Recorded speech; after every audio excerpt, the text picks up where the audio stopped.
Welcome back to the Winner Circle, everybody. I'm here today with Todd and Aaron from HaystackID, and they are tackling the big problem of eDiscovery in a modern world with AI and how we're going to tackle these new challenges of all that documentation and all the regulatory concerns about it. They've just won an AI Excellence Award. So, gentlemen, congratulations on the award and welcome to the Winner Circle. Thank Thank you. you. So, Todd, why don't you give us a little bit of background on Haystack ID and kind of what you guys are up to? Sure, absolutely. Haystack ID is a data services and products company. We've been in business since 2011 and really have taken the lead on customized solutions for corporate, law firm, and government clients. The goal of our services is really big enough to matter, small enough to care. And the idea behind that is that we are trying to provide white glove service. We are a services first company. We provide products and have built and included products in those solutions in order to ensure that we bring services to our clients that are needed. Obviously, based on what we're talking about today, one of the biggest new services that we're offering is generative AI and agentic AI in a very robust way. And so we're looking to apply that AI technology against that services level that we've always offered. Yeah, and a lot of companies are experimenting with AI and they're building it into their platform.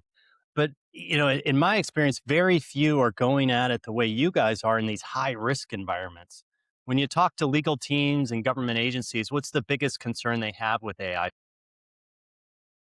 I think the biggest answer I would say there as a concern is making sure that there's validation around the AI. Obviously, with the concerns around hallucinations, around the issues around AI, people do have those concerns, though, really, because of the closed systems we use and the testing that we've done. Haystack ID has been doing testing and POCs around AI for over 5 years, right? Looking at different technology, investigating how it works, and ensuring that we use proven, court tested validation models against the AI results to ensure that it works. And what we're really finding in all of our testing is that our AI has upwards of 90% and above recall, and in the 70, 80, high 80s for precision, which is really insane compared to what we've been doing for many, many years. So while there is some concern and the concerns that individuals are being brought up, we're completely aware of those concerns, which is why we use other methodologies that we've been using for years to ensure that we validate the results and are happy with it. But I will tell you that AI is absolutely part of our mission and our information today. Well, and in e-discovery, you're dealing with massive amounts of sensitive data. These are court documents, financial records, whatever, health records, whatever. What makes this space particularly challenging for AI? I think it's being careful about the type of AI that you use. We all use AI as if it means a single element or a single idea, but it really isn't. We are very much using closed, secured systems that meet our SAS and ISO requirements around our security features.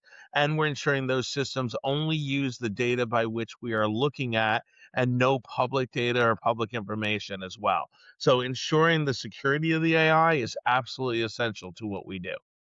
Yeah, it sounds like a lot of guardrails and a lot of kind of rules for kind of what it can look at, which is it seems to be a big problem. I know in my own experience, you ask it a question and then even in a different thread, you'll get an answer from somewhere else you didn't really expect. Why do most AI tools struggle in environments like this for accuracy? I think I want to challenge the premise of your question a little bit. I think when you're talking about open AI systems, a lot of what you were talking about is right.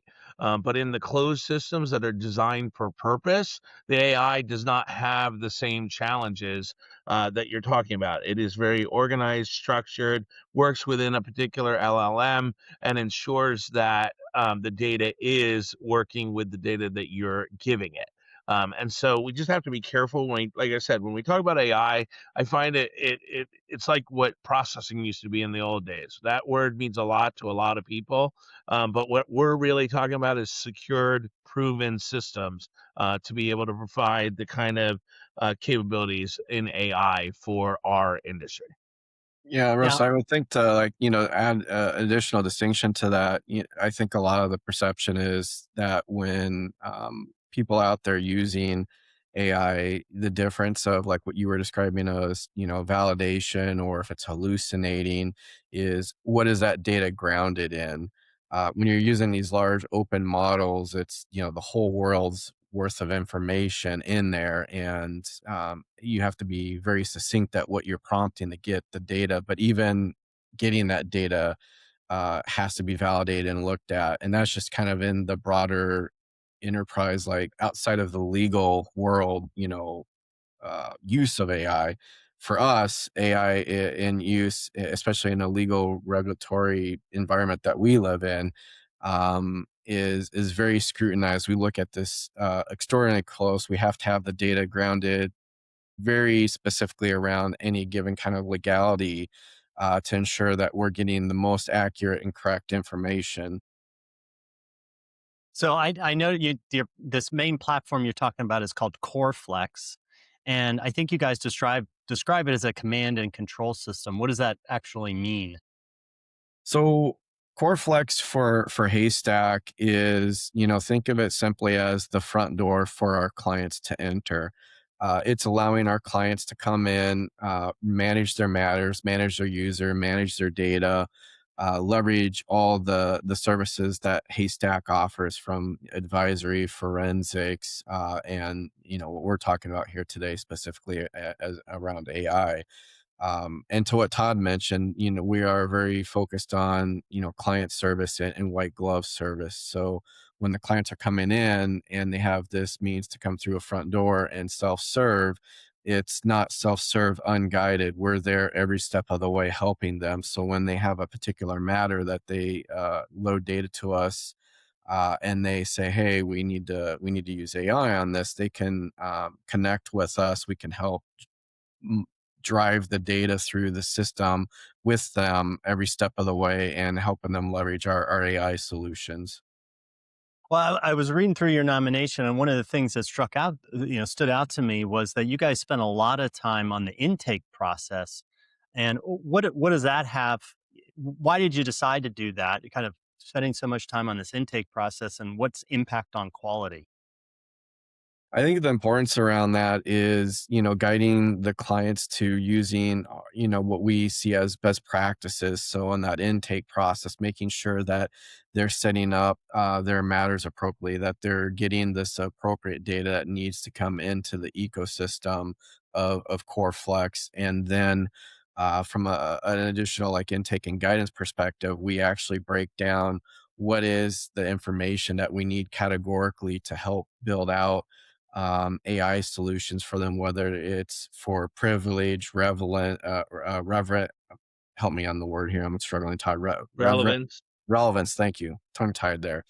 And, getting this information together, initially from their perspective, any documents that pertain to the matter that are important and over to our, LDI team, which is legal data intelligence team, that then can review that information, get with the client, give them feedback, consultative advice on how to form up their categories before it gets submitted into our LLM and basically start to do all the analysis that the client's looking for, feedback about what is my matter about, what are the important documents, where are the documents I don't care about. Maybe they find something in there that they weren't even aware of that gets flagged. So it's a very robust and a very guided system to make it as flexible, hence the core flex, flexible for our client as much as possible. Well, in a lot of these AI tools, and I'm sure it happens in the eDiscovery business too. They're talking about how speed and it's easy to use. You guys are really prioritizing the governance. Why do you think that's a better long-term approach? Mm, I guess I'll take a shot at that, Aaron, and then I'll let you fill in. Um, so, to us, remember, speed has always been important in the discovery industry, right? But I can tell you without a doubt that if our clients thought the only thing we cared about was speed, we wouldn't have the business that we do today. In our argument, quality must come first. And so when it comes with AI governance and AI intake procedures, AI understanding of the data that's being input, garbage in, garbage out, you have to be careful of. We have to have that type of high-end quality first and foremost, and then get the speed. The beauty of it is we do pretty good at getting them both. But the idea is that we always want to make sure quality is first. Aaron, anything to add there? I think Dodd, pretty much hit everything on those avenues. We just want to make sure that what the clients are getting service wise from us are what they expect, and additionally, for the information that they're wanting to get out of their matters, and the AI component of what they're using with us, that we guide it and have it be a guided process. Because the last thing we want them to do is submit something over to us and it results in a massive bill, versus if we're there and we're consultative and helping them, guide them through that experience, and kind of trimming away any information that doesn't need to be there. It just makes a better experience for the client and for us as well, because if our client's happy, we're happy. Well, and in this regulated environment that you guys are working in, you've definitely built in this kind of human in the loop experience. And Todd, you mentioned it, or excuse me, Aaron, you mentioned it. Kind of that legal data intelligence team. What role are they playing in your workflow? So they're very much our subject matter experts. They're there to help guide the client. And AI, for most, it's relatively new, not a new thing, but new overall in the last couple of years. It's really taken off, a lot of hype around it, and everybody looking to see how AI can solve their problems. But un unconsulted, or unleft to not having experts in the loop on that, can result into some pretty disastrous things. There's been lawyers out there that have used AI but didn't validate check what the information was, and it causes sanctions and other things. We want to avoid those things at all costs, and that's what our LDI team is there to do, to help make the client informed and a guided process. Yeah, I'll Do give you, you a quote from one of our clients on that. One of the clients that did a very large project with us said that they had done AI projects with other uh, industry leaders. And one of the things that they found about our process is that the consultative component of our AI solution is what actually made a significant difference in their overall review, their privilege analysis, and the amount of money that they save. Because the way we do sampling, the way we determine how the AI should be used, is through a really consultative understanding of talking with the client, understanding what the matter is, what they want to do to win, and what information they're looking for, and then we tailor a very customized consultative solution around that. Yeah, and one of the biggest kind of issues that most companies have, especially kind of in these regulated environments, is it's that black box problem, right? Where you don't kind of know what's going on in the background. How do you guys address that? Well, look, we work with some of the largest banks in the world, right? And we're actually working right now on a major project with one of those banks around with AI and an AI solution. And that can't be more regulated than any other industry. And there are tons of regulations around that. And again, it's only a black box in the sense that there's not an understanding of it. There's no black box.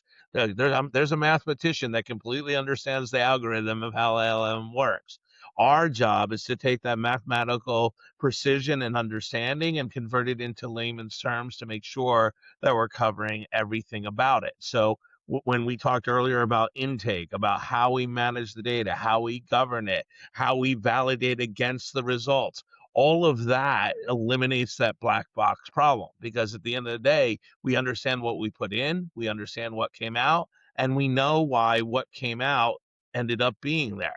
So there is no black box. The black box is just something we answer because we may not understand the algorithm within it, but there's no black box. So I can give you our LDI team who can very much talk about the algorithm and how it works. Most people don't care. As long as they get the results and have validation that those results work, that's what they're most interested in. Well, and now the impact of this has got to be enormous.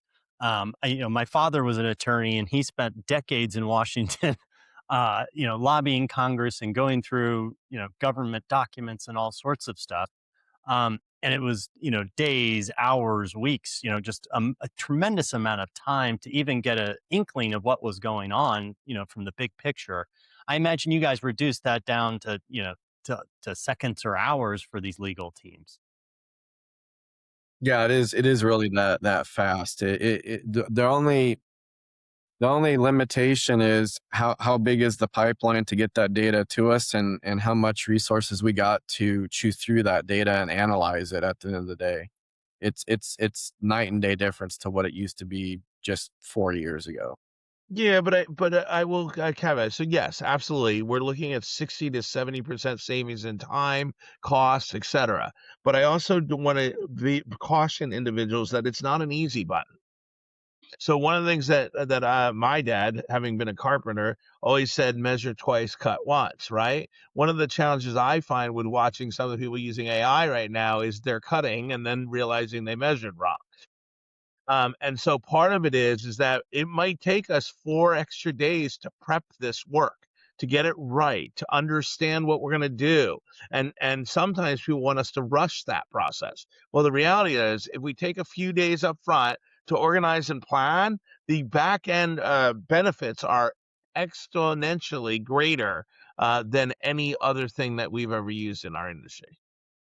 Well, and you mentioned that 60% number, and I imagine your customers and the legal teams working on these documents are looking for ROI all over. Is it really cost savings? Is it time? Is it risk?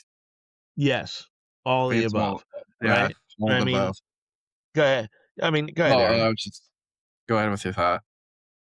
Yeah, so no, I was gonna say that really what I look at it as is, yes, let's be fair. When people talk about time and cost in the legal industry, they're equally combined, right? The idea is that if we save you time, which is what our first and foremost thing is, by the nature of what we do, we automatically save you cost. And so the idea here is to get the highest quality result in the shortest amount of time and ensure that the data that they're then looking at is the most responsive to what they're looking to achieve.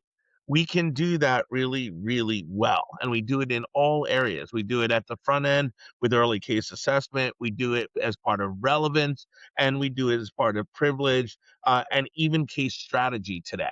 And so the idea here is we want to continue to do that, and make sure that we're doing it in a way that makes perfect sense. What surprised you most about how quickly the clients are adopting this?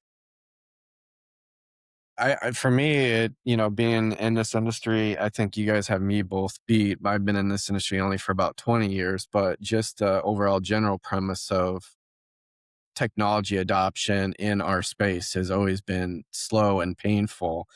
It's unbelievable how quickly AI has flipped the script on that, and everybody is rushing to figure out how do we institute this new technology, and if we don't, we're not staying competitive. And I think that's the pushing factor is that our within the law world and arena, see how much it's upheaving every other arena, and if they're not using it, they could be left in the dust. I think that's kind of what people look at, but they also have to look at it with, you know, risk reduction and making sure that it's being approached carefully. So I think the one nuance or difference, I kind of mentioned this at the beginning, is that the other sectors of a business that are using AI are like, let's figure out how we make this monetize it, let's get this going, but they don't look at what are the legal implications, what are the you know challenges of if something goes sideways and we got a legality, what kind of hot water we're in. Where for us in the legal arena and using AI to help people in their cases, or when I say people, corporation law firms, we're looking at that very razor sharp angle of how do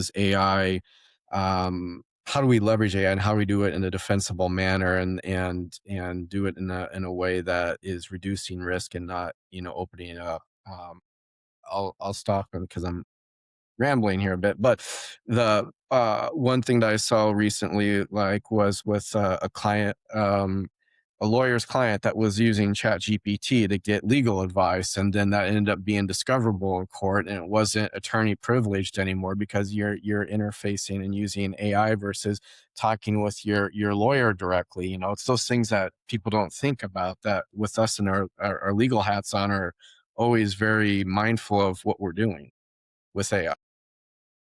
Yeah. Do you think most companies are approaching AI the wrong way today, or do you think they're going at it the right? I I think think that's a they loaded I think that's a loaded question, right? Because I think what they what try. defines Yeah. what defines right, right? So we It have to be works. really careful depending on what we're looking for, what they're trying to achieve, how they want to do it, and then go about it. I do think that companies are looking at AI appropriately in the way that it is a tool, just like anything else we've ever used, right? I mean, I know that all the movies have scared us about AI, but the reality of it is that it's no different than any other tool we've ever come up with. We have to have the guardrails, we have to have the governance, we have to have the understanding to manage that tool in a way that makes sense. If you allow the tool to do your job for you, then you're doing it wrong. It is a tool, it is not a replacement of you, right? And so making sure that you slow down, you use all the legal and data knowledge that you've gained and your peers have gained, and use that tool to be able to get to that answer faster. I think we're in good shape, and I think that's what most people are trying to do. Yeah, I look at the landscape of AI, and I see all these kind of specialists, kind of, training data. You guys have this kind of more structured AI system, a closed system. And I liken it to tennis rackets or fishing rods. You can go down to Walmart and buy a fishing rod or a tennis racket, but you're not going to win Wimbledon or the Bass Pro Tournament with a fishing rod from Walmart. These specialized systems I think, are really gaining traction. Do you think we'll see a big shift from these kind of open-ended AI tools into more structured AI systems like yours?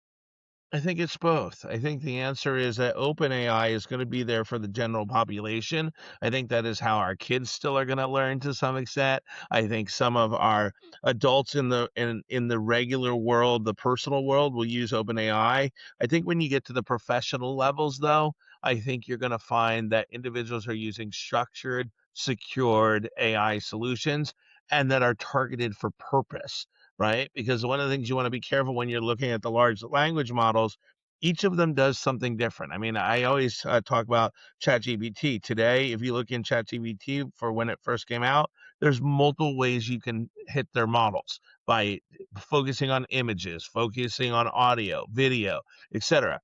At open, now imagine that in a really tighter situation with structured closed LLMs where they are targeting for a purpose to achieve an absolute goal. I think those types of systems are going to be used more and more when you're at the professional level, ensuring defensibility, ensuring the legality, and even outside of the legal realm within a corporate data or technology company, for example, they want to make sure that the data they're responding to is specific to their information and their systems. So keeping it proprietary as well. Well, you mentioned defensibility. Talk us through how the CoreFlex platform has that defensibility. So I So think the way you want to think about it is CoreFlex is really an abstraction layer. Our portal in is actually tying directly to already proven and secured technologies. It takes the ability of a window into our soul, and really focuses on tools that have already been court proven, have already been used in matters. Even our AI has been already approved by most of the regulatory bodies, at least in the United States, and we're working on the EU where we're going to be able to do all of that stuff. We have to be able to have defensibility. We also have to meet regulations. We have the EU Act, AI Act that's now in place that we are very much in compliance with. We work with all the US security things. The idea is figure out the defensibility, figure out the regulatory requirements, and ensure that you're within those walls. And if somebody's out there listening and they're they're thinking about building this type of platform and going into this area of the closed model or this kind of closed system. um, what kind of lessons did you learn, and what would you guide them to do differently?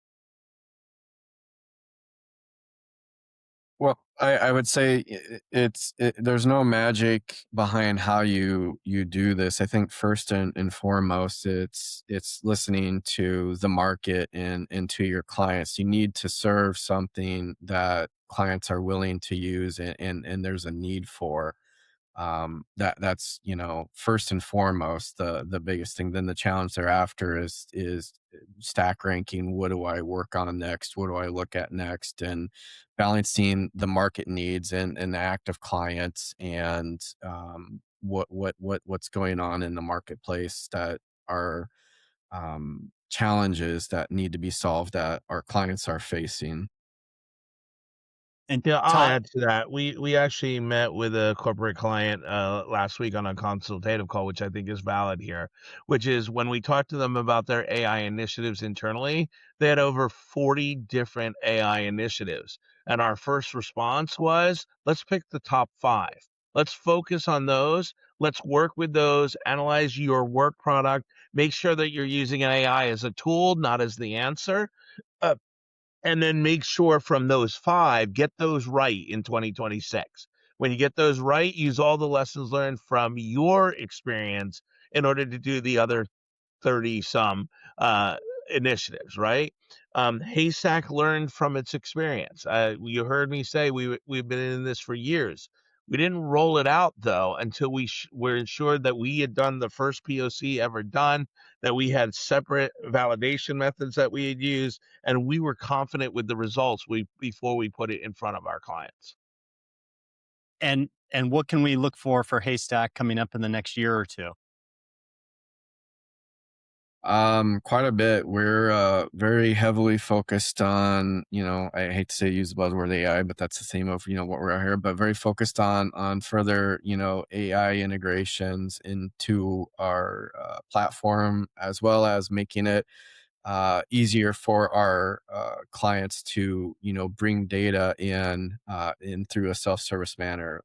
But even outside of that, we're also looking at how do we move more left, and in terms of left, meaning the origins of where the data started. How can we help our clients mitigate risk, prepare for something that's incoming, and get it to the end game of if something happens legality wise, we're able to get them from A to Z. Aaron, Todd, this has been super interesting. I can't imagine, going. I can't imagine ever going back to where we were. You think about, you think about how far we've come in this, and I can't imagine how they did it before. It was armies of people and years, and now we're talking about actual efficiency. So, congratulations on the award, and congratulations on all the great work. Thank you. Yeah, thank you, Russ.